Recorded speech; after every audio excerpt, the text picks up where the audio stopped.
টিনাজ little ওয়ার্ল্ডে আপনাদের সবাইকে স্বাগত। এখন বর্ষার মরশুম, আর পাতে ইলিশ মাছ থাকবে না সেটা কিন্তু চলে না।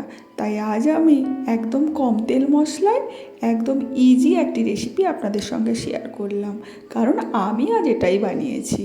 তো প্রথমে আমি কড়াইতে নিয়ে নিলাম দুটো তেজপাতা, হলুদ গুঁড়ো, লঙ্কা গুঁড়ো আর জিরে গুঁড়োটা কিন্তু একটু বেশি দিয়েছি, আর দিয়েছি কালো জিরে, সর্ষের তেল আর জল আর স্বাদ মতো লবণ দিয়ে আমি দিয়ে দিলাম 4টে ইলিশ মাছ, দিয়ে বেশ 10 মিনিট মতো ম্যারিনেট করে রেখে দিয়েছিলাম। দিয়ে আমি গ্যাসের ফ্লেমটা অন করে আমি 10 মিনিট মতো অল্প আঁচে আমি রান্না করে নিলাম। এক পিঠ আবার অন্য পিঠ উল্টে দিয়ে আমি আবারও ঢাকা চাপা দিয়ে 10 মিনিট রান্না করলাম।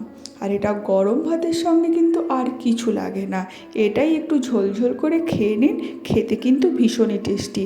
খুব